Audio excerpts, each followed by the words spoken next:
Welcome guys. आज का topic जो है वो गवर्नर्स जनरल एंड वाइसरॉयज, जो कि हमें सबको पता है कि यहाँ पे जो ब्रिटिशर्स थे उन्होंने हुकूमत की 250 साल लगभग। और एक स्ट्रैटेजी के तहत उन्होंने हुकूमत की। और ज़्यादातर अगर हम बात करेंगे किस तरह की हुकूमत रही उनकी, उन्होंने गवर्नर जनरल्स को यहाँ पे तैनात किया और वही देखते थे, सारा जो एडमिनिस्ट्रेशन था वही कामकाज वही देखते थे। और जो गवर्नर्स थे बहुत सारे थे, और कुछ मैंने चुना है।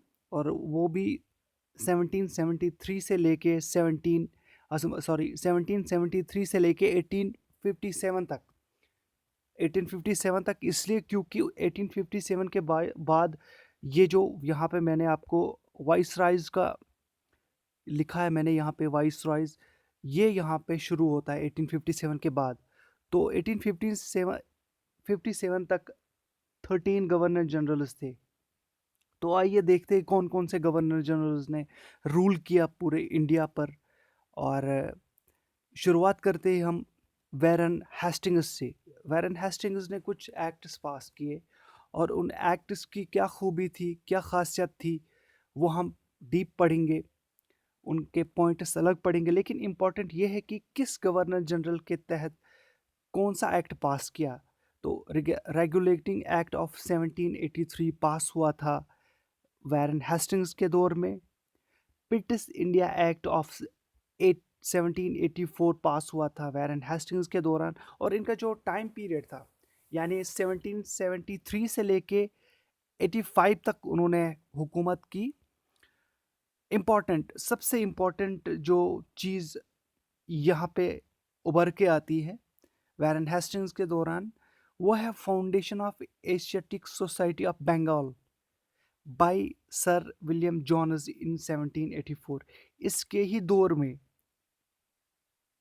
विलियम वैरन हेस्टिंग्स के दौर में विलियम्स ने यानी सर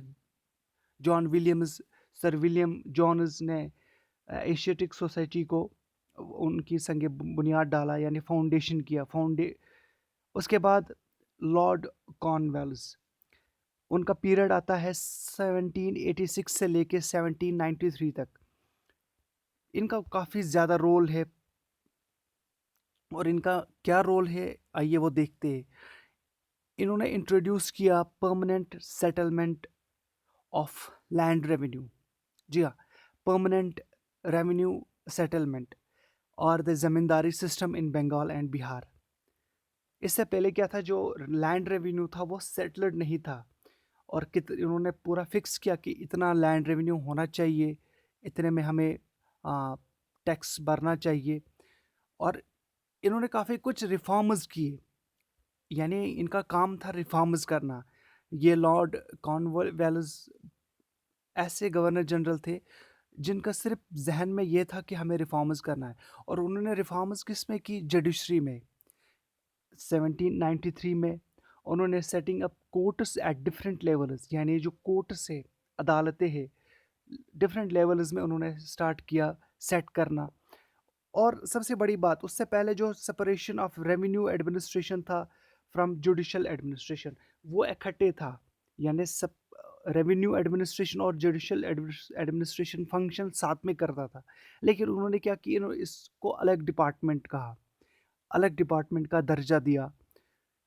सबसे इम्पोर्टेंट इसके दौर में introduction of civil services, and that is why he is called father of civil services in India. Introduction of civil services हुआ। जी हाँ, introduction of civil services. Introduction of civil services की वजह से क्या हुआ कि भारत में पहली बार सिविल सर्विसेज एग्ज़ाम होने लगे, और इसको इसीलिए फादर ऑफ सिविल सर्विसेज कहा जाता है। एस एन टैगोर, यहाँ पे S N Tagore became the first person to qualify civil services from India. जी हाँ, एस एन टैगोर पहले ऐसे भारतीय शख्स बने जिन्होंने सिविल सर्विसेज एग्ज़ाम को क्रैक किया या क्वालिफाई किया। बहुत सारे चीज़ों को उन्होंने रिफॉर्म किया, इंट्रोड्यूस किया। ही इंट्रोड्यूस्ड लॉर्ड कॉर्नवालिस इंट्रोड्यूस्ड दरोगा सिस्टम। जी हाँ, दरोगा system, the police system headed by दरोगा। आपने देखा होगा कि मूवीज़ में ज़्यादातर ये बोला जाता है कि दरोगा, दरोगा जो उर्दू में ये लफ्ज़ होता है दरोगा। दरोगा हेड करता है पुलिस थाने को। यानी उन्होंने एक दरोगा सिस्टम की शुरुआत की पुलिस थाने की। उसके बाद sir John Shore, sir John Shore का कुछ खास रोल नहीं रहा, लेकिन इन्होंने भी एक पॉलिसी इख्तियार की। और वो कौन सी पॉलिसी थी, वो क्या पॉलिसी थी, आइए हम पढ़ लेते हैं। Sir John Shore was the famous for the policy of non interference. ये पॉलिसी ऑफ नॉन इंटरफेरेंस क्या है? देखिए, ब्रिटिशर्स का यहाँ पे काम ये था कि उन्होंने एक सिस्टम के तहत इंडिया में कब्जा किया। उन्होंने जाके पूरे इंडिया को कब्जा नहीं किया, उन्होंने स्टेप बाय स्टेप मैनर में उन्होंने कब्जा किया। जैसे कि पहले अगर बात करेंगे हम लॉर्ड वेल्सले की बात करेंगे, डॉक्ट्रिन ऑफ लैप्स, ऐसे ऐसी पॉलिसीज़ की बात करेंगे जो लॉर्ड डलहौजी ने लाया, लॉर्ड ऑकलैंड ने लाया, ये बहुत सारे गवर्नर जनरल्स ने लाए, यानी एक step step by step manner में। तो इनका क्या रोल था? इन्होंने कुछ खास टच नहीं किया, ये बस सिर्फ हुकूमत करना चाहते थे, ज़्यादा छेड़छाड़ी छेड़ छाड़ी नहीं की। और जिसको हम कह सकते हैं कि उन्होंने छेड़खानी ज़्यादा नहीं की। ही established Sanskrit college eight Varanasi. सिर्फ इस्टेब्लिश किया इन्होंने वाराणसी में एक कॉलेज, और वो कॉलेज कौन सा था? संस्कृत। और इसी के दौर में एक बैटल हुई थी, और बैटल का नाम क्या था? Battle of Kharda, between Nizam and Maratha. देखो, मराठा और निज़ाम के तहत तहत बिटवीन एक बैटल हुआ, और उसमें क्या हुआ कि निज़ाम को शिकस्त मिली, निज़ाम वाज डिफीटेड। कुछ खास दौर नहीं रहा सर जॉन शोर का। उसके बाद लॉर्ड वेलेस्ले 1798 से लेके 1805 तक उन्होंने इंट्रोड्यूस किया subsidiary system of alliances. Subsidiary system of alliances, जी हाँ, introduced subsidiary system of alliances. ये सब्सिडरी सिस्टम ऑफ अलायंसेस क्या था, जो कि 1798 में लॉर्ड वेलेस्ले ने इंट्रोड्यूस किया? इन्होंने एक पॉलिसी इख्तियार की, और ये पॉलिसी ऐसी थी कि आपको ऐसा करना है कि आपको अपना जो लैंड है, एक रूलर को अपनी लैंड उन्हीं को देना होता है, यानी लैंड खरीदनी नहीं होती हो, लैंड एक ब्रिटिशर्स को देना था। और उस लैंड को ब्रिटिशर्स क्या करते? प्रोटेक्ट करते। यानी उन दौरान क्या था कि मराठास के आपस में झगड़े थे, फ्रेंच वहाँ से था, मैसूर वॉर्स थी, यानी हर आए दिन कुछ ना कुछ वॉर्स हुआ करता था, तो खतरा रहता था। और जो रूलर्स थे वो डरते थे कि जो फॉरेन इन्वेजन होगा, उसके बाद हमारा जो, जिसको कहते हैं हमारी जो चेयर है, कुर्सी है, यानी हमारा जो तख्त है, वो छीन लिया जाएगा। उसके डर में उन्होंने क्या किया? उन्होंने सब्सिडरी सिस्टम ऑफ अलायंस को इंट्रोड्यूस किया एक हथियार के तहत। अब ये हथियार कैसे बना? क्योंकि इन्होंने कहा कि हम आपको प्रोटेक्ट करेंगे, आपके लैंड को प्रोटेक्ट करेंगे, लेकिन इंटरनल जो कि आपकी एडमिनिस्ट्रेशन है, हम उसमें दखल अंदाजी नहीं देंगे, उसमें हम दखल अंदाजी नहीं करेंगे। लेकिन टाइम गुजरने के साथ साथ ऐसा नहीं रहा। जब कोई भी ट्रीटी या एग्रीमेंट साइन करना होता था, तो बगैर ब्रिटिशर्स कोई भी रूलर वो ट्रीटी साइन नहीं करता था। यानी एक सिस्टम के तहत उन्होंने कब्जा किया। पहले उन्होंने कहा कि हम आपको प्रोटेक्ट करेंगे, आपके लैंड को प्रोटेक्ट करेंगे, system subsidiary system of alliance के तहत। लेकिन उसके बाद जो ही स्ट्रांग होते गए, जो ही उन्होंने कब्जा किया पूरे लैंड पर बाहर से, तो उन्होंने जब भी एक रूलर जो था वो चाहता था कि मैं अब कोशिश करूँगा कि मैं किसी और के साथ, दूसरे हमसाया रूलर्स के साथ कोई ट्रीटी या कोई भी एग्रीमेंट साइन करे, लेकिन उनको वो करना नहीं दिया जाता था ब्रिटिशर्स कोई भी गवर्नर जनरल वो नहीं देता था करना। ख़ास तौर पर लॉर्ड वेल्सले ने ये पॉलिसी इंट्रोड्यूस की थी। और लॉर्ड वेल्सले को क्या था कि पहला जो बंदा था यहाँ जिसने इंट्रोड्यूस तो किया, उसके बाद जिसने इस ट्रीटी को साइन किया वो था Nizam of Hyderabad. He became the first to sign the subsidiary system of alliance. यानी निज़ाम ऑफ हैदराबाद ने ट्रीटी ऑफ जो सब्सिडरी सिस्टम ऑफ अलायंस था वो पहला बंदा बना जिसने इस ट्रीटी को साइन किया। बहुत ही इंपॉर्टेंट है, ये क्वेश्चन हमेशा पूछा जाता है। और लॉर्ड वेल्सले ने खुद को एक बंगाल टाइगर माना। उस पहले पहले जब ब्रिटिशर्स यहाँ पे आए तो एक बंगाल जो था बहुत बड़ा एरिया हुआ करता था। उसके बाद इसकी पार्टीशन होती है 1905 में, वो भी हम पढ़ेंगे आगे। उसमें बिहार भी था, बंगाल, बिहार, ये सारा उड़ीसा आज का, ये बहुत बड़ी एक स्टेट थी। तो इसने खुद को एक बंगाल टाइगर माना और इसने एक पॉलिसी स्टार्ट की, पॉलिसी ऑफ रिंग फेंस। ये पॉलिसी ऑफ रिंग फेंस क्या है? यही जो मैंने आपको अभी पढ़ाया कि आपको सब्सिडरी सिस्टम ऑफ अलायंस के तहत, एक सिस्टम के तहत पूरे लैंड को कब्जा करना, यानी पॉलिसी ऑफ रिंग फेंस। एक फेंस को ये कवर करते थे, पूरी फेंसिंग करते थे बाहर से, यानी प्रोटेक्ट करने के एक चक्कर में वो फंसाते थे, या ऐसा हम कहेंगे एक रूलर को। और बाद में वो रूलर मजबूर होके अपना जो है पूरा जो हक था उस लैंड पे वो खोता था और वो जाके ब्रिटिशर्स के जोली में गिर जाती थी वो स्टेट। उसके बाद सर जॉर्ज बार्लो आए 1805 से लेके 1807 तक। ये भी एक ऐसे ही गवर्नर जनरल थे जैसे हमने पढ़ा सर जॉन शोर थे। और इन्होंने भी एक पॉलिसी इख्तियार की, non interference, policy of non interference.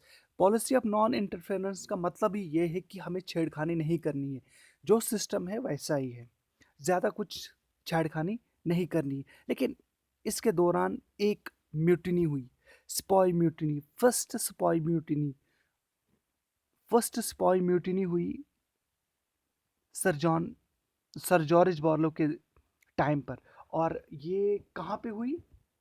Vellore में 1806 में। हमने पढ़ा है कि स्पॉय म्यूटिनी 1857, जो रिवोल्ट ऑफ 1857 को स्पॉय म्यूटिनी भी कहा जाता है, ग्रेट अपराइजिंग भी कहा जाता है। लेकिन जो फर्स्ट स्पॉय म्यूटिनी थी, हो सकता है कोई क्वेश्चन पूछे या कहीं पे भी ये क्वेश्चन आए कि पहली जो स्पॉय म्यूटिनी थी वो कब हुई थी? वो 1806 में हुई थी, वेलोर में।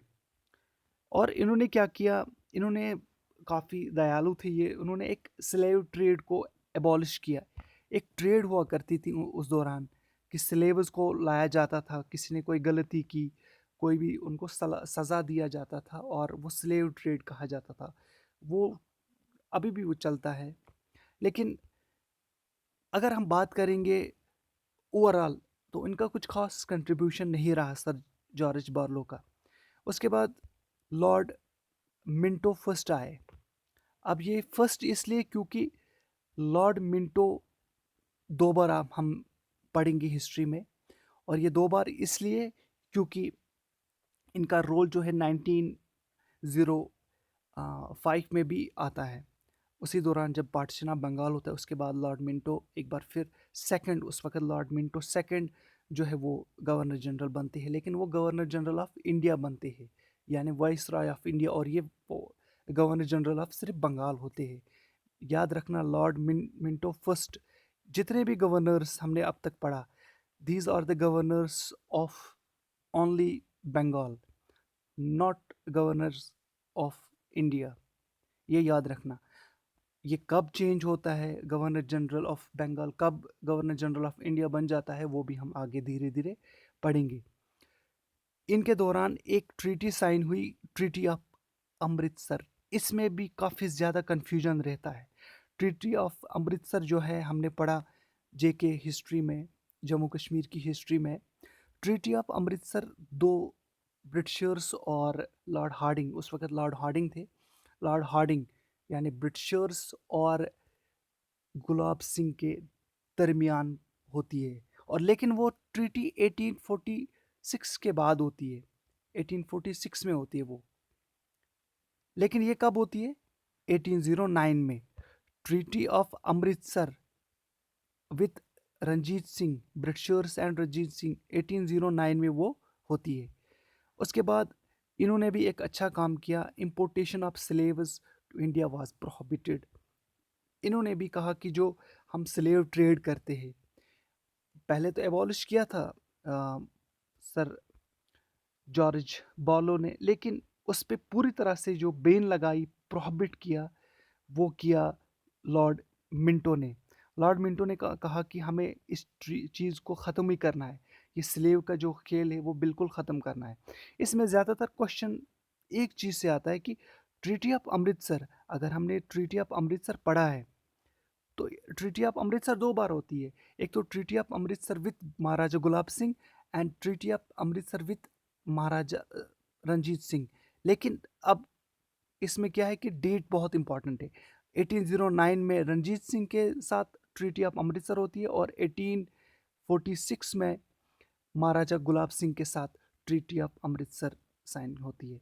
तो ये था आज का टॉपिक। उम्मीद करता हूँ कि आपको पसंद आया होगा, और ज़रूर कमेंट कीजिएगा, लाइक कीजिएगा, शेयर कीजिएगा।